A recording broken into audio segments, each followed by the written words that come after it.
Hi, I'm Susanna Bowling, and this is live from the Hotel Edison.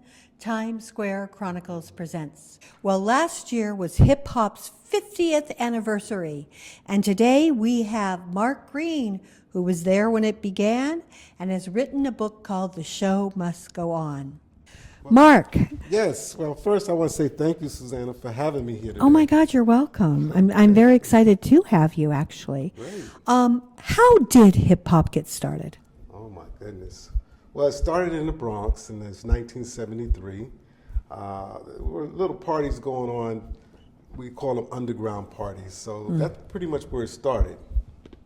Who started it? I mean, was there a momentum to it? Did it come out of jazz? Did it come out of blues? It came out of, well, first of all, a gentleman by the name of Kool Herc was the one who kind of created it, along with Grandmaster Flash and African Bambaataa.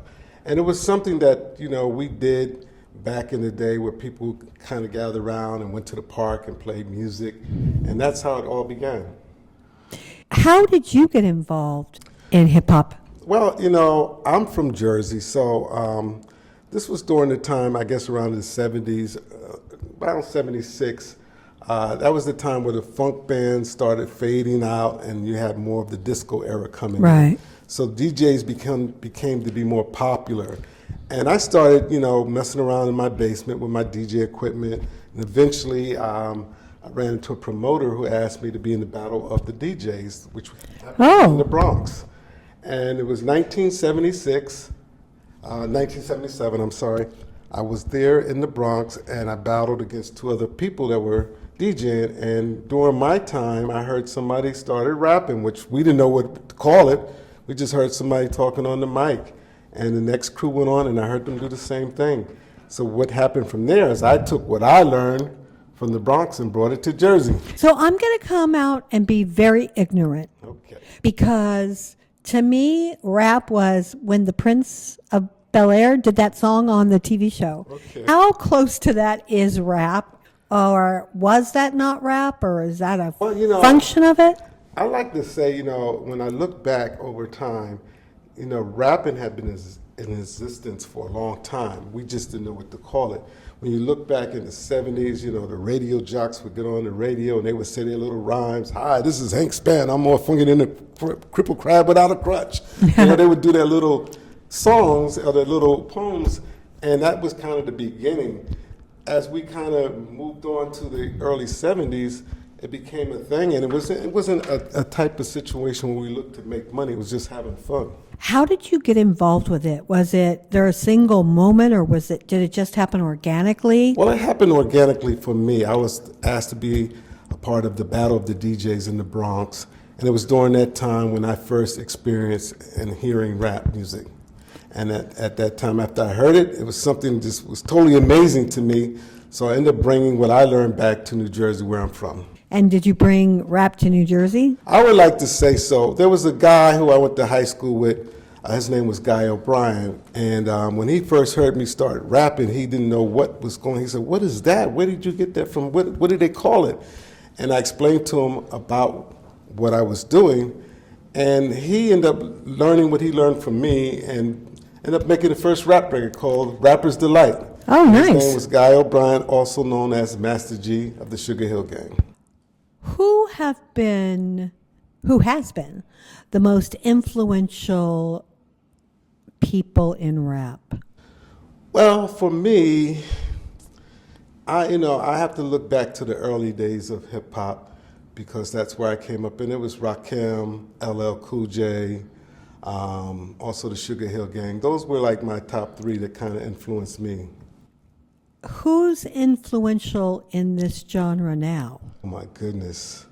Hip hop has just made such a big change, and this generation is totally different. I mean, you have Drake, you have Kendrick Lamar, you have a lot of these new artists that are now coming out. So, but would they still be considered hip hop and rap? Yes, absolutely. So is hip hop and rap becoming more popular?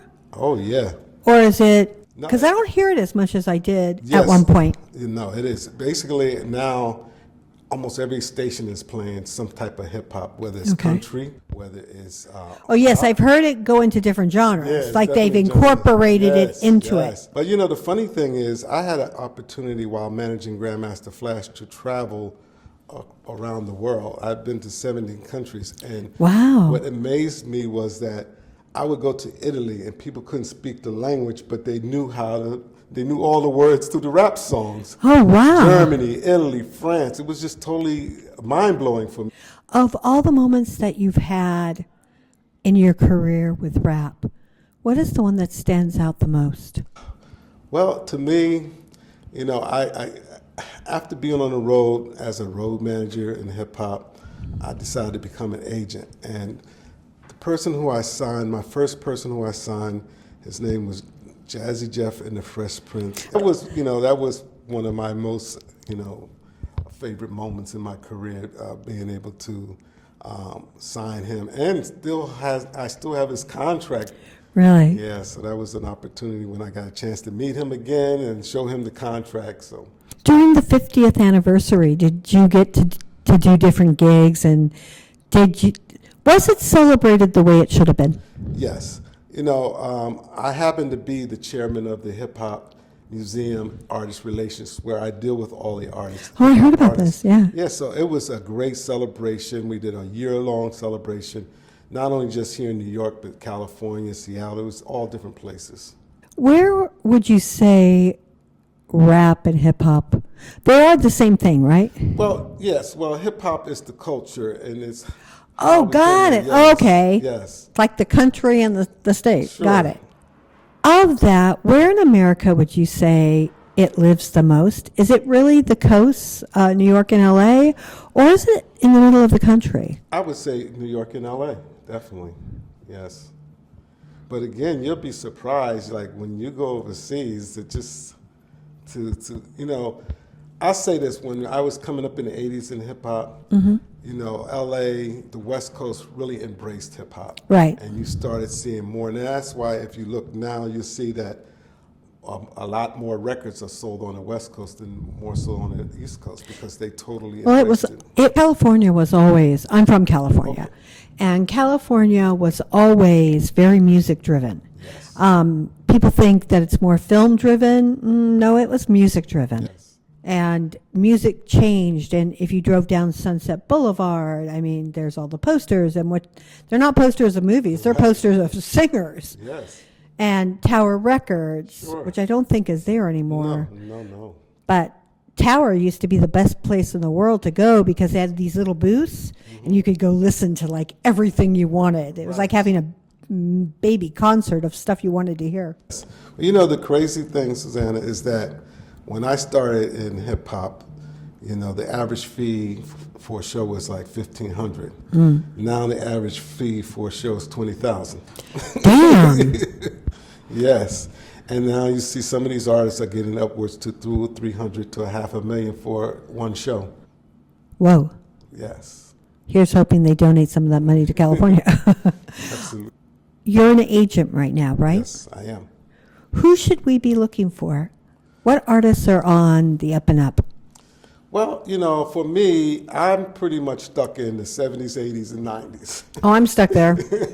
A lot of the new artists I'm not really familiar with. I do listen, but my clientele are of that era. Yeah, one of my friends, Elizabetta, and I, we go driving for like hours on end. Right. And if anyone heard our playlist, you would think it was only my era, but she's 20 years younger than me, and literally we listen to everything, but mostly 70s and 80s. Yes, of course. I mean, that's the best music, right? It really is, actually. I kind of wonder, you've got things like Bruno Mars, who does some really great stuff. Right. The one that does all but that I like because of all the dancing Right, that he incorporated into that. What is your favorite moment of hip hop? It's kind of a hard one there. I mean, there's so many different moments. I think, again, just the era of watching it just transform from where it was to where it is now. How, hip hop, the culture has influenced so much of what we do, this fashion, there's corporate, and even the marketing. You'll hear a commercial and it has a hip hop song on it. So the music itself has definitely made an impact in what we do in this world. Where do you think it's going to go? Where's this music going? I don't think it's going to stop. When I was coming up, it was something we did for fun. We didn't look to make money. It was just something that we did. And now it just keeps evolving over and over to different elements, to different genres. So I don't know. It's just going to keep going. Is there someplace though that you'd like to see it go? Not necessarily. I like the creativity. I wanted to go back to how it was when we came up in the 80s. It was more creative. And even the music, the songs. Less the lyrics. commercialized. Yes. In your book. My book, yes. Talk about your book. My book is The Show Must Go On, Backstage Stories from a Hip Hop Agent. And in my book, I talk about the early days of hip hop, how we dealt with different situations. I talk about different artists that I worked with over the years. There's short stories. Who's in it? Name names. Oh, we got Will Smith. We got Aaliyah. We have Timberland, Missy Elliott, Grandmaster Flash, Sugar Hill Gang, Guru, Montel Jordan, on and on and on. So it's really a great book. Again, you hear the stories. Like a lot of young people are not really familiar what it was like back in the early 80s, and this book will tell you exactly the stories and how it was. And when did it come out? It just came out December 12th. Wow, you didn't have it come out during the 50th anniversary? No. Why? Well, again, I wasn't, it's my memoir, it's my story, but I wasn't really ready to have it out at that time. But this is the perfect time because, as you see, hip hop is constantly evolving. So I'm going to ask you my favorite question. Uh-oh. They say that eyes are the windows to the soul, but I think songs are. Right. What song or cycle of songs describes who you are? Ooh. Well, I could tell you the song that influenced me to get into this business was a song by Melba Moore. Oh. Yes, it was called Over the Rainbow. Like Somewhere Over the Rainbow? Yes, like Somewhere Over the Rainbow. And that song was my inspiration to keep me going in the business. And from there on, it was just different songs that just kind of highlight and gave me interest to continue on. And is there anything that I haven't asked you that you would like me to ask you? What would you like our audience to know about you?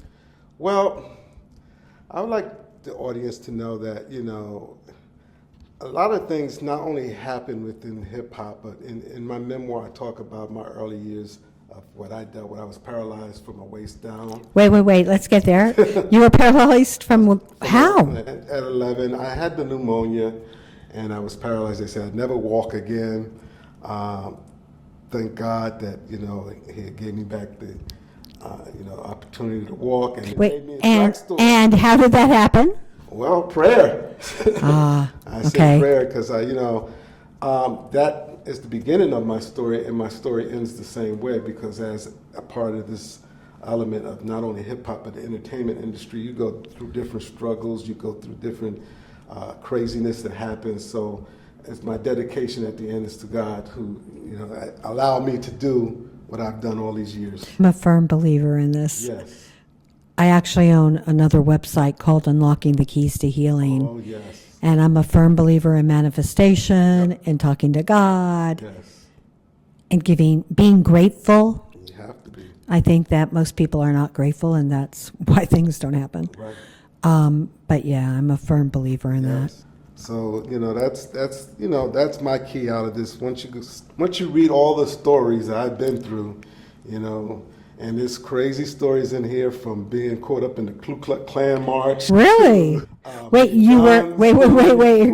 You You just boggled my mind. Were you in the march? No, we were in Charlotte, North Carolina. We were on a tour bus going to the next city, and they had the Klan march right there. This was Oh 1985, no! Yes. Were you like sweating bullets? Was I sweating bullets? I was hiding under the bunk. Because I'd have been like, Yeah. Unfortunately, my head goes to songs, so Sure. I would be going to the song about the popper tree. Is that?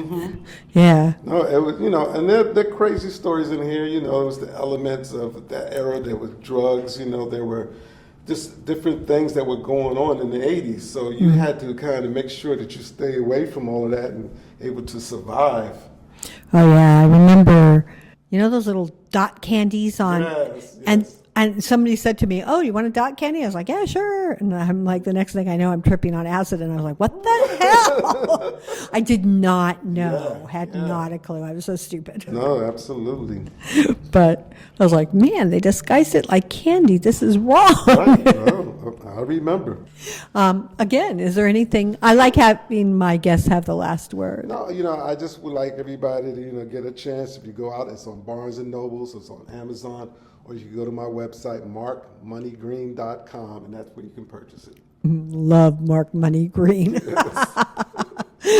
I'm so grateful to Mark Green that we had a chance to delve into hip hop and learn a little bit about that world and his. I am very, very grateful to Magda Katz for videoing us and always making us look good and sound good. You do not know what goes into that. I am grateful to the Hotel Edison and Romel Gopez for giving me a place and a home to do what I do. I'm Susanna Bowling, and this is live from the Hotel Edison. Times Square Chronicles presents.